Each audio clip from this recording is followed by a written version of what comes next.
नमस्कार, आप देख रहे हैं आपका डॉक्टर और आपके साथ मैं हूं सौरभ जौहरी। आपका डॉक्टर में आज बात लीवर से जुड़ी समस्याओं की। लीवर हमारे शरीर का ऐसा इंपॉर्टेंट ऑर्गन है जो शरीर में भोजन पचाने से लेकर पित्त बनाने और शरीर को संक्रमण से लड़ने में हमारी मदद करता है। अगर लीवर इन्फेक्टेड हो जाता है तो इसका असर हमारी हेल्थ पर एडवर्स पड़ता है। लीवर से जुड़ी बीमारी का पता यूं तो जल्द नहीं चलता, लेकिन अगर लीवर प्रॉब्लम ज़्यादा लंबे समय तक रहती है तो ये बड़ी समस्या हो सकती है, क्योंकि हमारे शरीर का मेन फंक्शन लीवर ही करता है। ये 24 घंटे काम करता रहता है। तो आपका डॉक्टर के इस कार्यक्रम में आज हम करेंगे लीवर के डिसफंक्शनिंग और लीवर डिसीज पर ही चर्चा कि किस तरह से आप अपने लीवर को रख सकते हैं फिट, हेल्दी। हमारे साथ इस कार्यक्रम में कुछ हेल्थ एक्सपर्ट्स भी जुड़े हैं। आप हमारे नंबर्स पर कॉल करके ले सकते हैं उनसे समाधान। तो चलिए करते हैं कार्यक्रम की शुरुआत, लेकिन उससे पहले हरियाणा में स्वास्थ्य सेवाओं को लेकर मनोहर सरकार की क्या कुछ तैयारियां हैं वो आपको बता देते हैं।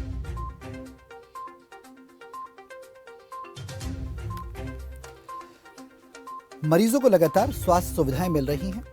इलाज के साथ मुफ्त में दवा मनोहर सरकार पहुंचा रही है। स्वास्थ्य सेवाओं को लेकर जागरूक भी लोगों को किया जा रहा है। जांच के लिए शहरी और ग्रामीण क्षेत्रों में कैंप भी सरकार की तरफ से लगाए गए हैं। अस्पतालों में स्पेशलिस्ट डॉक्टर भी हैं। सीएससी और पीएससी सेंटर्स पर सरकार ने सुविधाएं बढ़ाई हैं। तो हरियाणा सरकार स्वास्थ्य सेवाओं को लेकर पूरी तरह से सतर्क है। आप भी सजग रहें। सरकार जो सेवाएं दे रही है, जो सुविधाएं दे रही है, उनका आप भी लाभ उठाएं। स्पेशलिस्ट डॉक्टर इसलिए नियुक्त किए गए हैं हरियाणा सरकार की तरफ से कि आपको उचित स्वास्थ्य सुविधाएं मिल सके।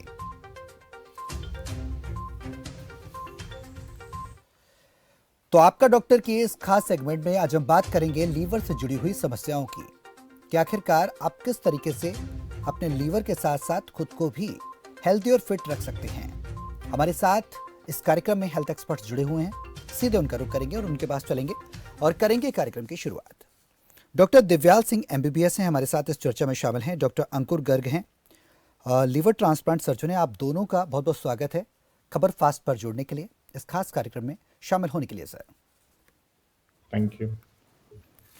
मेरा पहला सवाल डॉक्टर दिव्याल आपसे है। एक लीवर की आज जो हमने चीज़ उठाई है, जो मुद्दा उठाया है लीवर फंक्शनिंग डिसफंक्शनिंग की, अगर हम बात करें तो पहला सवाल ये कि लीवर इन्फेक्टेड होता है, इसकी पहचान कैसे की जाए? जी देखिए, अगर लीवर में कोई भी इन्फेक्शन होगा तो मरीज को उस इन्फेक्शन के लक्षण नजर आएंगे, जैसे कि उल्टी लगना, बुखार आना, भूख ना लगना, आंखों में पीलापन, चमड़ी में पीलापन, शरीर थोड़ा पीला पड़ने लगेगा, यानी कि जॉन्डिस नजर आएगा मरीज को या उसके परिजनों को। तो ये तब होता है जब लीवर में आपके इन्फेक्शन हो। ऐसा होने पर तुरंत डॉक्टर के पास जाके आपको एक लीवर फंक्शन टेस्ट करवाना चाहिए।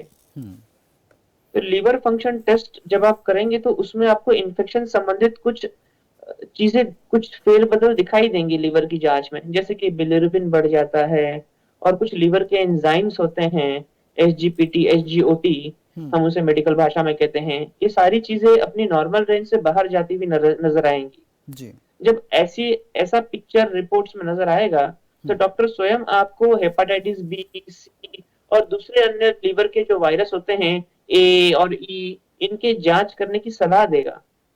उससे फिर ये स्पष्ट होता है कि लीवर में कौन सा इन्फेक्शन है, कैसा है, उसके संबंधित और आगे जांच करना है, नहीं करना है। वो थोड़े दिनों में अपने आप स्वयं ठीक हो जाएगा या कोई दवा चालू करनी होगी। जी, ठीक है। डॉक्टर अंकुर भी हमारे साथ इस चर्चा में हैं। डॉक्टर अंकुर, मेरा यही सवाल आपसे है कि लीवर इन्फेक्टेड होता है, आप एक लीवर ट्रांसप्लांट सर्जन हैं। आपसे मैं ये जानना चाहूँगा कि हमारे आप दर्शकों को बता पाएँ कि किस तरीके से वो अपने लीवर को स्वस्थ रखें। आखिर वो कौन से फंक्शंस होते हैं, कौन सी एहतियात होते हैं जिनको दर्शक लगातार या अमूमन आम लोगों की बात की जाए तो वो अपना सकते हैं, और ट्रांसप्लांटेशन की नौबत कब आती है? देखिए, लिवर एक ऐसा ऑर्गन है हमारी बॉडी में जिसमें बहुत सारी एक रिपेयर और रीजनरेटिव कैपेसिटी है। जी। एंड ये एक अच्छी चीज है कि जब तक किसी का 70% लिवर डैमेज नहीं हो जाता है तब तक उसको कोई साइन और सिम्टम्स नहीं आते हैं। हम्म। इवन हम जो नॉर्मल ब्लड टेस्ट कराते हैं, एलएफटी या रूटीन हेल्थ चेकअप कराते हैं, उसमें भी नहीं पता चलता है। जी। तो बहुत इंपॉर्टेंट ये जानना है कि क्या कैसा हमारा लाइफस्टाइल है, कौन सी ऐसी कंडीशंस हैं जिसमें हमें ज्यादा अपने ऊपर ध्यान रखना है कि हमारा लिवर डैमेज हो सकता है। हम्म। एक चीज तो सभी जानते हैं कि अल्कोहलिक लिवर डिजीज है, तो जो लोग पेशेंट्स भी नहीं कहूंगा, जो लोग जी। का अल्कोहल इंटेक ज्यादा है या रेगुलर ड्रिंकिंग है, उनको डेफिनेटली इस चीज पे और ध्यान रखना चाहिए। हम्म। और जैसा कि हम बहुत ही कॉमन लैंग्वेज में सुनते हैं आजकल, फैटी लिवर, जी। हर इंसान को लगता है कि अच्छा फैटी लिवर तो डॉक्टर्स के लिए एक वर्ड बन गया, किसी को भी फैटी लिवर बोल देते हैं। जी। लेकिन अगर हम इंडिया की पॉपुलेशन की बात करें तो जो हमारा रहने का स्टाइल है, जो हमारा खाने पीने का स्टाइल है, जो हमारी डाइटरी हैबिट्स हैं, जी। ऑलमोस्ट 70 to 80% लोगों को कुछ ना कुछ अमाउंट ऑफ फैटी लिवर होता है। शायद मैं भी अपना अल्ट्रासाउंड कराऊंगा तो कुछ एक्सटेंट ऑफ फैटी लिवर मुझे भी हो सकता है। जी।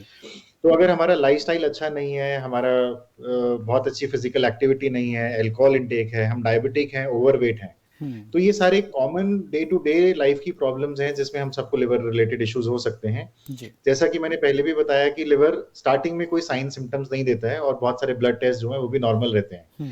तो सिर्फ एक एलएफटी नॉर्मल आने का मतलब ये नहीं होता है कि किसी का लिवर नॉर्मल है, हम्म। बिकॉज एलएफटी तब खराब होते हैं जब किसी का 70% से ज्यादा लिवर डैमेज हो जाता है, और तब तक तो बात बहुत आगे तक बढ़ जाती है। जी।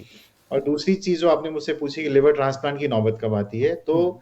जब मोर देन 70% लिवर डैमेज हो जाता है तब हम बोलते हैं कि वो सब साइन और सिम्टम्स आ जाते हैं, पीलिया हो जाता है, पेट में पानी भर जाता है, खून की उल्टी आती है, जी। वो उस सब को हम बोलते हैं एंड स्टेज लिवर फेलियर या सिरोसिस। हम्म। उन कंडीशंस में लिवर ट्रांसप्लांट की जरूरत पड़ती है। जी। बहुत अच्छी बात बताई डॉक्टर अंकुर आपने। मैं और भी आपसे तमाम अहम सवाल करता रहूँगा। डॉक्टर दिव्याल भी हमारे साथ जुड़े हुए हैं। इस चर्चा में हमारा मकसद यही रहता है कि हम आपसे हेल्थ से रिलेटेड इश्यूज़ को हर बार नया इशू लेकर आते हैं कि आप फिट रहें, क्योंकि प्रदेश में मनोहर सरकार भी लगातार कोशिश कर रही है और हमारा भी यही मकसद है इस कार्यक्रम के माध्यम से कि आपको एक हेल्थी लाइफ रहे आपकी, और आप उन तमाम मानकों को पूरा कर सकें जो कि एक हेल्थी रूटीन को फॉलो कर सकें, साथ ही हेल्थी लाइफ जीने के लिए ज़रूरी होते हैं।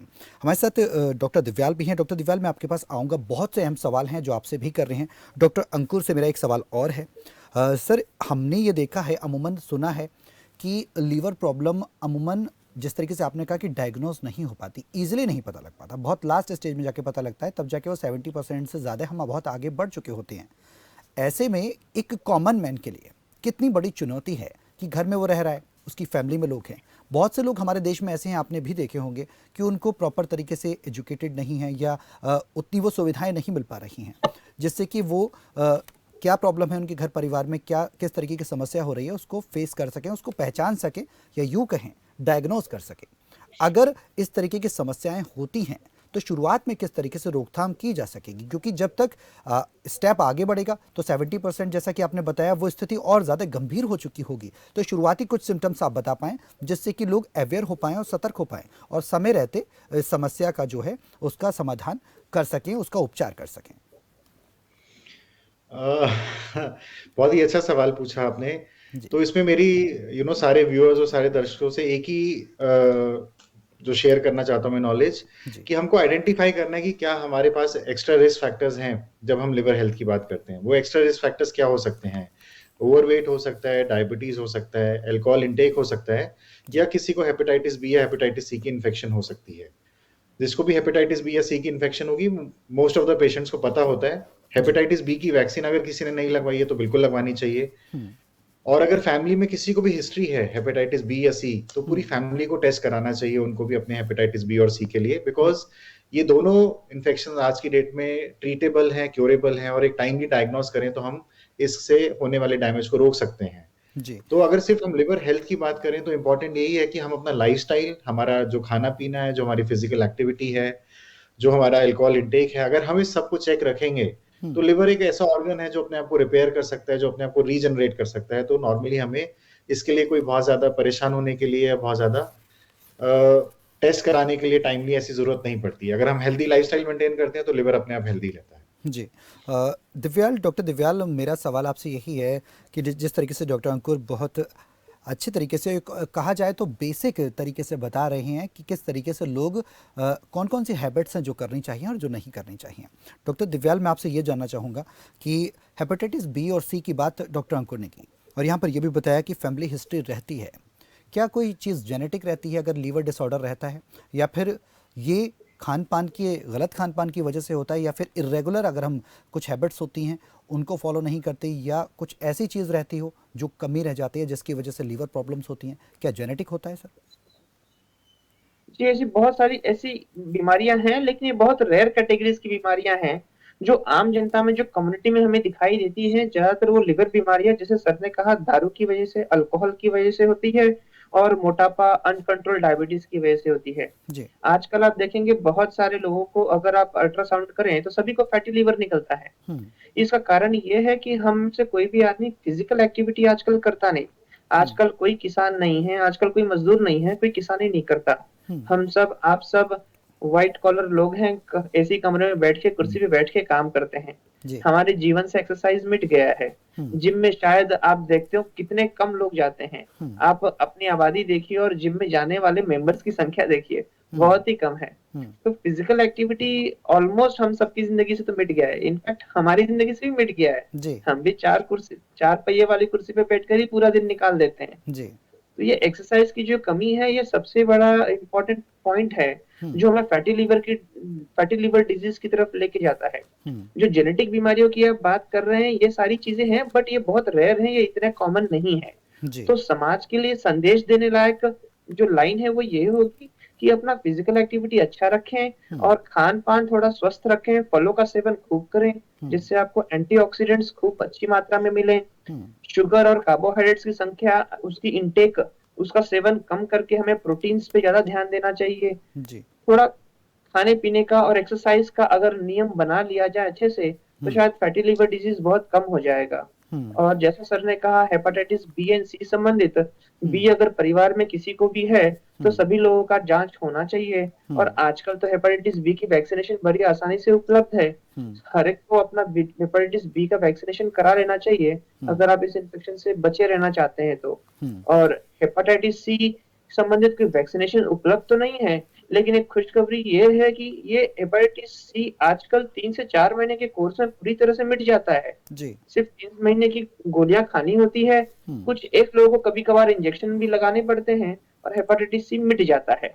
ऐसा पहले नहीं था, पहले थोड़ा लंबा कोर्स चलता था, मगर आजकल जैसे जैसे साइंस डेवलप हो रहा है, न्यू डेवलपमेंट्स, रिसर्च आ रहे हैं, तो हेपेटाइटिस सी को क्योर करना संभव है। पर बी के लिए तो बेस्ट है बचाव। जी। बी के लिए जो मेडिसिन आती हैं वो ऐसे कोई 3-4 महीने की नहीं होती है, लंबी चलती हैं। तो बी के लिए वैक्सीनेशन कराएं, रेगुलर तौर पे साल में एक बार या 2 साल में एक बार अपना इन्फेक्शन का जांच करा लें हेपेटाइटिस बी सी का। और अगर पॉजिटिव आ जाए तो तुरंत अपने डॉक्टर के पास जाके उसका और आगे का टेस्ट करके ट्रीटमेंट संबंधित डिसीजन लें। और डॉक्टर अंकुर, जिस तरीके से डॉक्टर दिव्याल बता रहे हैं कि ये तमाम ऐसे फैक्टर्स हैं जो जिस पर डॉक्टर दिव्याल चर्चा कर रहे थे, डॉक्टर अंकुर, मेरा आपसे एक सवाल यही है कि अगर पेट में दर्द अमूमन एक कॉमन समस्या हो गई है कि लोगों के पेट में दर्द रहता है, क्या पेट में दर्द रहना लीवर डिसऑर्डर का फंक्शन हो सकता है? या फिर पेट के दर्द को डायग्नोस कैसे किया जाए, उसको पहचाना कैसे जाए कि ये लीवर में डिसऑर्डर है या फिर कुछ और प्रॉब्लम है? देखिए, पेट के दर्द एक बहुत ही कॉमन चीज़ है। एक छोटा बच्चा भी बोलता है अपने माँ-बाप को, मुझे पेट में दर्द हो रहा है। और हमें एज़ अ कॉमन मैन भी डेली लाइफ में कभी ना कभी महीने में 1 बार 2 बार ऐसा लगता है कि आज पेट में दर्द हो रहा है। अगर बात आती है मेडिकल साइंस की, तो 99 आउट ऑफ 100 पेशेंट्स को जब पेट में दर्द होता है तो वो लिवर से रिलेटेड नहीं होता है। बिकॉज़ लिवर फंक्शंस किसी के कितने भी खराब हो या कुछ भी हो, बहुत कम ऐसे स्पेसिफिक कारण है जब लिवर की प्रॉब्लम की वजह से किसी इंसान को पेट में दर्द होगा। और किसी को पेट में दर्द भी होता है तो हमें लिवर के बारे में नहीं सोचना चाहिए। लिवर में अगर पेट में दर्द है तो उसका most common reason generally intestines में कहीं तो होता है, छोटी आंत में या बड़ी आंत में। गॉल ब्लैडर एक ऐसा ऑर्गन है जो लिवर के नीचे होता है जिससे रिलेटेड पेट में दर्द हो सकता है। बट जैसा कि मैंने आपको बताया, 98 to 99% ऑफ द टाइम्स अगर किसी को पेट में दर्द है तो नॉर्मली लिवर रिलेटेड नहीं होगा। वो कुछ तो इन्फेक्शन होगी, इंटेस्टाइन की इन्फेक्शन होगी, यूरिन की इन्फेक्शन हो सकती है, किडनी स्टोन्स हो सकते हैं, गॉल ब्लैडर स्टोन्स हो सकते हैं, बट लिवर प्रॉब्लम्स में नॉर्मली पेन नहीं होता। डॉक्टर अंकुर, ये जो आपने बताया कि पेट में दर्द है, डॉक्टर दिव्याल जिस तरीके से डॉक्टर अंकुर बता रहे थे कि पेट में दर्द एक प्रॉपर अगर बात की जाए तो वो समस्या नहीं है या उसको इंडिकेट नहीं कर सकते कि ये लीवर का ही इशू है, नॉर्मल भी पेट में दर्द हो सकता है। डॉक्टर दिव्याल, मेरा आपसे सवाल यही है कि अगर इन्फेक्शन हो जाता है, लीवर का इन्फेक्शन, और किसी व्यक्ति को पता नहीं लग पाता एक लंबे समय तक, तो आखिरकार उस इन्फेक्शन से कोप अप कैसे किया जाए, क्योंकि दवाइयाँ वो लेता नहीं और कहीं ना कहीं लापरवाही करता है। ये सवाल पर आपसे जवाब लूंगा, लेकिन इस बीच एक दर्शक हमारे साथ हैं, कॉलर जुड़ गए हैं अरुण, उनके पास चलते हैं और उनकी क्या प्रॉब्लम है उनका सवाल लेकर फिर मैं आपके पास आ रहा हूँ। डॉक्टर दिव्या, अरुण हमारे साथ हैं, दिल्ली से हैं। अरुण स्वागत है, अपना सवाल करिए। सर मेरे पेट के दाहिनी तरफ दर्द रहता है, मैंने इसका ये करवाया था, तो उसमें सेकंड स्टेज बताई थी अल्ट्रासाउंड करवाने पे। तो सीटी स्कैन में क्या बताया गया? पेट के दाईं तरफ दर्द रहता है सर। दाईं तरफ दर्द रहता है? हाँ हाँ जी, अल्ट्रासाउंड करवाया था तो उसमें सेकंड स्टेज बताई गई है मेरे को। किस चीज की सेकंड स्टेज बताई गई है सर? बताई है? हाँ जी, किस चीज की सेकंड स्टेज बताई है आपको? मेरे को सर इसका लीवर की नहीं, शायद मेरे ख्याल से फैटी लीवर है सर, फैटी लीवर है मेरा, फैटी लीवर है सर। अल्ट्रासाउंड में उन्होंने फैटी लीवर ग्रेड 2 बताया होगा। हाँ जी, ग्रेड 2। हाँ जी, सेकंड स्टेज लीवर का कुछ बता रहे हैं। हाँ जी। हाँ, तो सर इसका तो क्या? चिंता करने वाली बात नहीं है। फैटी लीवर बेसिकली आज के टाइम में वो इस बात का संकेत है कि आप फिजिकली एक्टिव नहीं है, फिजिकल इनएक्टिविटी का संकेत है। एक हम उसे इंसुलिन रेजिस्टेंस का मार्कर भी मानते हैं फैटी लीवर को। तो ये इस बात का संकेत है कि शायद आप एक्सरसाइज बिल्कुल भी नहीं करते। थोड़ा सा आप अपने जीवन शैली में एक्सरसाइज शामिल कर लीजिए, फ्रूट्स का सेवन थोड़ा अच्छा कीजिए ताकि एंटीऑक्सीडेंट्स आपको नेचुरल तरीके से मिलते रहें, और अपना कार्बोहाइड्रेट्स का इंटेक थोड़ा सा घटा लीजिए, थोड़ा सा ऑयल और फैट का इंटेक कम कर लीजिए सर। इसमें से मोस्ट इंपॉर्टेंट पॉइंट है एक्सरसाइज। बस आप इतना कर लीजिए, ये फैटी लीवर आपको ज्यादा तंग नहीं करेगा, वरना ये धीरे धीरे आगे जाके ग्रेड 3 फैटी लीवर और हेपेटिक फाइब्रोसिस, जिससे कि सिरोसिस हम कहते हैं मेडिकल भाषा में, ये वहां तक जा सकता है। डॉक्टर अंकुर, जो सवाल उन्होंने किया था उस पर मैं आपका भी कुछ रिएक्शन जानना चाहूँगा कि आप किस नज़रिए से देख रहे हैं इनकी फैटी लीवर की प्रॉब्लम को। देखिए, ग्रेड 2 फैटी लिवर है, एक यंग इंसान है, तो मैं उनको ये भी चाहूँगा साथ में कि अपनी शुगर लेवल्स, कोलेस्ट्रॉल लेवल्स, ये सब भी चेक करा लें। बहुत बार होता है कि हम सोचते हैं अच्छा अभी तो यंग एज है, ये सब मुझे नहीं हो सकता है, बट अगर हम टेस्ट करते हैं तो इन सब की भी प्रॉब्लम है। अगर किसी को यंग एज में ग्रेड 2 फैटी लिवर है तो डेफिनेटली इसको डायग्नोज करना है और इसको ट्रीट भी करना है, क्योंकि अगर हम इसको आज ट्रीट नहीं करेंगे तो और 10 साल बाद ये ग्रेड 3 ग्रेड 4 फैटी लिवर में जाएगा और लिवर फेलियर की तरफ जाएगा। तो खाली फैटी लिवर अगर आपको आया है तो मैं आपको एडवाइस करूंगा कि लिवर फंक्शन टेस्ट भी कराने चाहिए, शुगर लेवल्स भी चेक कराने चाहिए और थायराइड लेवल्स भी चेक कराने चाहिए। और अगर इन सब में सब कुछ नॉर्मल आता है तो एटलीस्ट एक कोर्स ऑफ एंटीऑक्सीडेंट्स और विटामिन ई हमें करना चाहिए और थोड़ा सा लाइफस्टाइल चेंज करना चाहिए। फैटी लिवर एक रिवर्सिबल कंडीशन है, सिर्फ एक परमानेंट कंडीशन नहीं है। आप ये मत सोचिए कि आपको ग्रेड 2 फैटी लिवर हो गया तो ठीक नहीं हो सकता, वो बिल्कुल नॉर्मल भी हो सकता है, प्रोवाइडेड हम उसे कारण को वहां से ठीक कर दें। बिल्कुल। एक और दर्शक हैं डॉक्टर सर, सोमवीर हैं हमारे साथ, राजस्थान से जुड़ गए हैं। डॉक्टर अंकुर, मैं इनका सवाल लेकर आपके पास आ रहा हूँ। सोमवीर, स्वागत है, अपना सवाल करिए। हाँ जी, आवाज बढ़ाती है। हाँ जी सोमवीर जी, आवाज आ रही है आपकी, अपना सवाल करिए। हाँ जी, बताइए। हाँ जी, हाँ जी।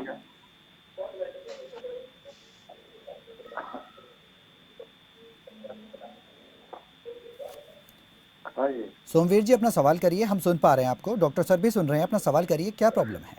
ये हमारी मिसेज का हेपेटाइटिस बी पॉजिटिव है जी। इसका। हाँ ठीक है, फोर्टीज में इलाज चल रहा है जयपुर में। ठीक है। कब से आपको मालूम है कि उनका हेपेटाइटिस बी पॉजिटिव है? हाँ जी। कितना टाइम से आपको ये मालूम है कि उनको हेपेटाइटिस बी है? हाँ जी, इसका इलाज वहाँ जांच कराई थी जयपुर में। सोमवीर जी, डॉक्टर सर आपसे पूछना चाहते हैं कि कितने लंबे समय से इलाज चल रहा है, कितने लंबे समय से आपके मिसेस पीड़ित हैं हेपेटाइटिस बी से? ये 6 महीने हो गए सर। अच्छा, ओके। देखिए, अगर उनका आपको ऑलरेडी एक हॉस्पिटल में इलाज चल रहा है हेपेटाइटिस बी का, तो मैं ऐसा मानता हूं कि वो आपकी जो रिक्वायर्ड जांचें हैं वो ऑलरेडी करा चुके होंगे और हेपेटाइटिस बी की मेडिसिन भी उन्होंने आपकी शुरू की होंगी। सोमवीर, सुन पा रहे हैं क्या आप? हाँ। तो मैं आपको यही एडवाइस कर सकता हूं कि अगर आपने जो उन्होंने हेपेटाइटिस बी की मेडिसिन शुरू की होंगी, आप उनको बीच में छोड़िए मत। ऐसा लगता है कि 6 महीने हो गए मुझे खाते हुए, 1 साल हो गया, लेकिन अगर आप एक प्रॉपर गैस्ट्रोएंटरोलॉजिस्ट या हेपेटोलॉजिस्ट या एक लिवर स्पेशलिस्ट के पास फॉलो कर रहे हैं या एक नॉर्मल फिजिशियन के साथ भी फॉलो अप कर रहे हैं, तो वो उसको नॉर्मली अच्छे से ट्रीट करेंगे। इंपॉर्टेंट ये है कि आप उनकी सारी एडवाइस फॉलो करते रहिए और ये मत सोचिए कि दवाई खाते हुए बहुत टाइम हो गया है।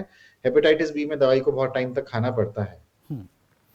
चलिए, उम्मीद करते हैं सोमवीर आपको आपके सवाल का जवाब मिल गया होगा जिस तरीके से डॉक्टर अंकुर ने बताया। डॉक्टर दिव्याल, यही तमाम जो पहलू हैं ये बहुत अहम हो जाते हैं एक सामान्य जीवन में, क्योंकि अगर एक्सरसाइज की बात की जाए बिजी रूटीन में तो ये बहुत मुश्किल हो जाता है। इन तमाम बातों पर मैं आपसे और सवाल करूंगा और किस तरीके से बेहतर उपचार मिल सकें, कैसे लोग हेल्दी रह सकें, इस पर भी हम लगातार चर्चा करेंगे। इस बीच हमारे साथ एक और दर्शक हैं, एक और कॉलर हैं, सोनू है चंडीगढ़ से। उनका सवाल लेकर डॉक्टर दिव्याल मैं आपके पास आ रहा हूँ। सोनू, स्वागत है, अपना सवाल करिए। डॉक्टर साहब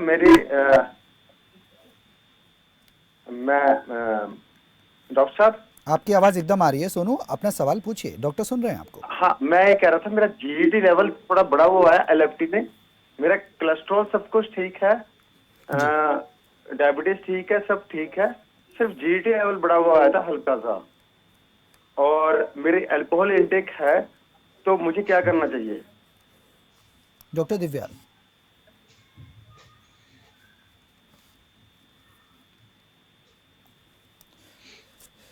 शायद डॉक्टर दिव्याल से संपर्क नहीं हो पा रहा हमारा। हम डॉक्टर अंकुर के पास जा रहे हैं। डॉक्टर अंकुर, क्या आपने सवाल सुना है? सोनू, जब आपने मुझे ये बताया ना कि सिर्फ जीजीटी लेवल बढ़ा हुआ है और बाकी सब कुछ ठीक है, जी। तो मैं आपसे नेक्स्ट सवाल यही पूछने वाला था कि आपका अल्कोहल इंटेक कितना है, वो आपने खुद ही बता दिया। जी। तो सोनू, जीजीटी एक ऐसा एंजाइम होता है लिवर में जो अल्कोहल इंटेक का मार्कर होता है। ठीक है, आपके सारी चीजें नॉर्मल हो सकती हैं, सब कुछ हो सकता है, अगर किसी इंसान का सिर्फ जीजीटी बढ़ा हुआ है तो काफी चांसेस होते हैं कि उसका अल्कोहल इंटेक है। और जब आपको प्रॉब्लम खुद ही पता है तो आपको उसका ट्रीटमेंट भी खुद ही पता है। देखिए, अल्कोहल शायद सोशल ड्रिंकिंग हम बहुत सारे लोग करते हैं, मैं नहीं बोल रहा हूँ कि बिल्कुल नहीं करना चाहिए, ना मैं ये बोल रहा हूँ कि वो करना चाहिए, लेकिन अगर जीजीटी कॉन्टिन्यूसली बढ़ा हुआ तो इसका मतलब आपका अल्कोहल इंटेक थोड़ा सा ज्यादा रेगुलर है, तो मैं आपको यही एडवाइस कर सकता हूँ कि उसको कम कर दीजिए। सोशल ड्रिंकिंग करना है, फ्रेंड्स के साथ करना है, कोई सोशल फंक्शन है, उतना अलाउड है, बट एज अ हैबिट अगर हमें हफ्ते में 2 बार लेना है, 4 बार लेना है, तो डेफिनेटली वो नहीं चलेगा। उम्मीद करते हैं सोनू आपके सवाल का जवाब डॉक्टर अंकुर ने जो दिया वो आपको मिल गया होगा। और डॉक्टर दिव्याल भी हमारे साथ हैं। डॉक्टर दिव्याल और डॉक्टर अंकुर हमारे साथ इस चर्चा में लगातार बने हुए हैं। हम लगातार आपके लीवर से रिलेटेड इश्यूज़ पर चर्चा कर रहे हैं, बात कर रहे हैं कि आखिर वो कौन से सावधानियां हैं जो आपको बरतनी हैं, आप किस तरीके से फिट और हेल्दी रह सकते हैं। डॉक्टर दिव्याल, मेरा सवाल आपसे था कि हेल्दी लाइफ को जीने के लिए हर इंसान चाहता है कि हर एक शख्स ये चाहता है कि वो हेल्दी लाइफ जिए, लेकिन भागदौड़ भरी ज़िंदगी में एक प्रॉपर रूटीन को फॉलो करना एक बहुत बड़ा चैलेंज है। क्योंकि अगर आप कहीं जॉब कर रहे हैं, जिस तरीके से आपने भी बताया एज ए डॉक्टर कि आप तमाम तरीके की समस्याओं को फेस करते हैं और आपका खुद फिजिकल एक्टिविटी कई बार नहीं हो पाती प्रॉपर तरीके से, तो डॉक्टर दिव्याल मैं आपसे ये जानना चाहूँगा, ऐसे में शॉर्ट एंड कट कौन सा वो ट्रिक है जिसको अपना कर कम समय में लोग अपने आप को फिट और हेल्दी रख सकते हैं? क्योंकि 2 घंटे 3 घंटे जिम में देना, उसके बाद एक्सरसाइज करना, ये पॉसिबल नहीं हो सकता। सर, सिर्फ रोज सुबह या दिन के किसी भी समय, जब भी आपको समय मिलता हो, आधा घंटा 30 मिनट अगर आप फास्ट वॉकिंग कर लें, जी, ब्रिस्क वॉकिंग कहते हैं उसे, तो इतना सफिशिएंट होगा आपके ओवरऑल फिजिकल हेल्थ को बनाए रखने के लिए, आपके हार्ट के लिए, आपके मसल्स को टोन रखने के लिए, और कुछ हद तक आपके मोटापे पे नियंत्रण पाने के लिए। जी। तो 30 मिनट सफिशिएंट है, जिस तरीके से डॉक्टर दिव्याल ने बताया। हमारे तमाम दर्शक जो इस कार्यक्रम को देख रहे हैं, उनसे यही अनुरोध है कि अगर उनका बिजी शेड्यूल है और वो नहीं प्रॉपर शेड्यूल फॉलो कर पा रहे, जिम नहीं जा पा रहे, ज़्यादा समय नहीं दे पा रहे हैं, तो वो कम से कम एटलीस्ट 30 मिनट्स तो अपने आप को दें और अपने लिए एक्सरसाइज करें, जिससे कि प्रॉब्लम्स आने से पहले ही उसे रोका जा सके, समस्या बढ़ने से पहले, किसी तरीके की बीमारी से आप निजात पहले ही पा सकें। क्योंकि एक कहावत है, prevention is better than cure. अगर आप प्रिवेंशन करते हैं तो आप स्वस्थ रहेंगे। डॉक्टर अंकुर, वही सवाल है मेरा आपसे, एक अहम सवाल अगला ये है कि लीवर ट्रांसप्लांटेशन होता है, जिस तरीके से आपने बताया कि 70% से ज़्यादा है, जब प्रॉब्लम बढ़ जाती है तो लास्ट वो प्रोसेस रहता है। लेकिन अगर किसी व्यक्ति को कोई समस्या है और लगातार वो इस समस्या से जूझ रहा है, मान लीजिए हेपेटाइटिस बी या सी हो गया उसका उसकी बॉडी के और ऑर्गन्स पर कैसा असर पड़ेगा? देखिए नॉर्मली हेपेटाइटिस बी या सी है, प्राइमरी ऑर्गन तो हेपेटाइटिस का मतलब है कि लिवर रिलेटेड, तो जी। प्राइमरी तो ये लिवर को ही परेशान करते हैं। बट ऐसा नहीं कि हेपेटाइटिस बी और सी में दूसरे ऑर्गन्स इफेक्ट नहीं होते हैं। हेपेटाइटिस सी के बहुत सारे पेशेंट्स को कुछ ना कुछ किडनी की प्रॉब्लम भी होनी शुरू हो जाती है। जी। बट लेकिन ये सब प्रॉब्लम्स तब आती हैं जब हेपेटाइटिस बी या सी को हम ट्रीट नहीं करते हैं और बहुत सालों से किसी को है, 10 साल से 15 साल से। प्राइमरीली हेपेटाइटिस बी और सी सिर्फ लिवर को ही डैमेज करते हैं। और लिवर जो एक ऐसा ऑर्गन है जिसको हम बोलते हैं कि ये हमारा फैक्ट्री है हमारी बॉडी के लिए, स्टोर हाउस है। जी। तो जब लिवर इफेक्ट होना शुरू होता है तो ऐसा नहीं कि वो हमारे और ऑर्गन को इफेक्ट नहीं करता है, किडनीज को इफेक्ट करता है, हार्ट को इफेक्ट करता है, एक हमारी नॉर्मल एक्टिवनेस जो है, हमारी बॉडी के एनर्जी लेवल जो है, जो बहुत सटल लेवल पे इफेक्ट होना शुरू होते हैं। बट यस, हेपेटाइटिस बी और सी इफेक्ट तो प्राइमरीली लिवर को ही करते हैं। तो आपने बताया कि हेपेटाइटिस बी और सी लीवर को अफेक्टेड करते हैं, साथ ही साथ और ऑर्गन्स भी इससे अफेक्टेड हो सकते हैं, तो उपचार रोकथाम करना बेहद ज़रूरी है। डॉक्टर दिव्याल, आपने और हमने लगातार चर्चा की, इस चर्चा के माध्यम से ये जानने की कोशिश की कि आखिरकार समस्या लीवर में कहाँ होती है और किस तरीके से उसको कोप अप किया जाए, कैसे उस समस्या पर ओवरकम किया जाए, कैसे उसका लोग सामना कर रहे हैं उनको उस प्रॉब्लम से निजात दिलाई जाए। डॉक्टर सर, मेरा आपसे सवाल ये डॉक्टर दिव्याल कि हमने इस चर्चा में बात की खान पान की, तो लीवर के लिए हेल्दी फ्रूट्स, हेल्दी डाइट्स क्या होनी चाहिए? एज अ डॉक्टर आप कुछ राय दे पाएँ हमारे दर्शकों को कि वो उस शेड्यूल को फॉलो करें और क्या क्या इनटेक करें, क्या ना लें, वो तमाम बातें मैं आपसे जानना चाहूँगा। तली हुई चीजें, घी और तेल का सेवन थोड़ा कम से कम रखें जी। और फ्रूट्स का सेवन ज्यादा से ज्यादा रखें। बस यही दो चीजों का ध्यान रखना है।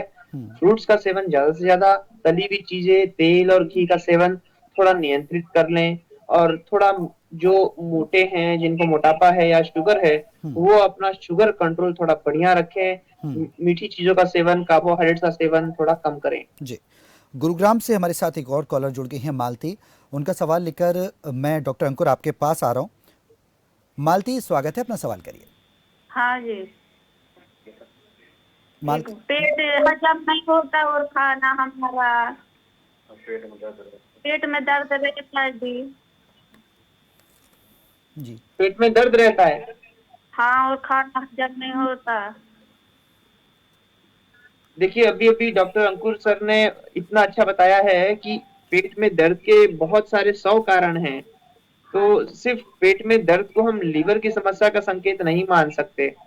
इसके संबंधित कुछ एक बेसिक छोटा सा खून का जांच होता है और एक पेट का मामूली सा अल्ट्रासाउंड होता है, जिसके बाद ये निश्चित किया जा सकता है कि आपके पेट का दर्द कहाँ से आ रहा है, किस अंग से ओरिजिनेट हो रहा है, और उसके लिए स्पष्ट स्पेसिफिक ट्रीटमेंट क्या होना चाहिए। जी। आमतौर पे ज्यादातर ये इन्फेक्शन की वजह से हो जाता है। अच्छा जी। मालती, उम्मीद करते हैं आपको आपके सवाल का जवाब डॉक्टर दिव्याल ने जिस तरीके से दिया आपको मिल गया होगा।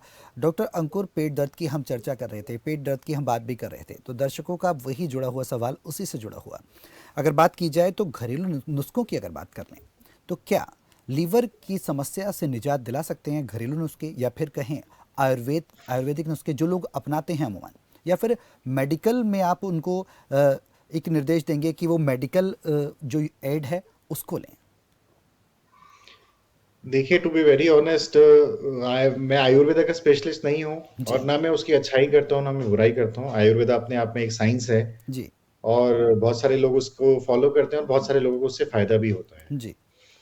तो ये सिर्फ हमारे विश्वास और फेथ की बात है। अगर किसी पेशेंट को या किसी आदमी को या किसी फैमिली को आयुर्वेदा पे विश्वास है, ट्रस्ट है और वो ट्राई करना चाहते हैं तो बिल्कुल कीजिए। जी। जहां तक मेरी साइंस, मेरी नॉलेज और मेरे इतने साल की एजुकेशन मुझे बोलती है, तो मैं बोलता हूँ कि नहीं, अगर उनको ऐसी कोई प्रॉब्लम है तो उनको एलोपैथी के पास आना चाहिए, चाहे वो मेरे पास आए, फिजिशियन के पास जाएं या गैस्ट्रोएंटरोलॉजिस्ट के पास जाएं। But at the same time मैं ये नहीं कह रहा हूँ कि आयुर्वेद अच्छा नहीं है या उसमें कोई प्रॉब्लम है। ये सिर्फ हमारे विश्वास की, हमारे सोच की बात है। इंपॉर्टेंट ये है कि जहां भी जाएं, अगर हमारी प्रॉब्लम वहां से ठीक हो रही है तो वो हमारे लिए अच्छा है, हम उसको फॉलो अप कर सकते हैं, कोई प्रॉब्लम नहीं है। बिल्कुल बिल्कुल सही बात आपने कही है। और जिस तरीके से लोग कहीं ना कहीं घरेलू उपचार भी करते हैं, उससे कहीं ना कहीं बचें। अगर किसी तरह की प्रॉब्लम है तो डॉक्टर कंसल्टेशन ज़रूर लें। फिलहाल बहुत बहुत शुक्रिया डॉक्टर अंकुर हमारे साथ इस चर्चा में शामिल होने के लिए। डॉक्टर दिव्याल, आपका भी बहुत बहुत शुक्रिया सर इस चर्चा में शामिल होने के लिए और समय निकालने के लिए। लगातार हम आपका डॉक्टर में हर बार एक नया मुद्दा लेकर आते हैं, एक नया प्रॉब्लम आपकी हेल्थ से रिलेटेड लेकर आते हैं। इस बार हम लीवर पर चर्चा कर रहे थे कि किस तरीके से फैटी लीवर, हेपेटाइटिस बी अगर आपको है या आपके परिवार में किसी को है, आप उन समस्याओं से बच सकते हैं। लेकिन प्रॉपर कंसल्टेशन बहुत ज़रूरी है। तमाम डॉक्टर्स ने जो उपाय बताए उनको फॉलो करें। अगर कहीं भी कुछ प्रॉब्लम है तो सीधे डॉक्टर से कंसल्ट करें, उनका प्रिस्क्रिप्शन लें, फॉलो करें। हेल्दी रूटीन लाइफ को फॉलो करते हुए स्वस्थ रहें।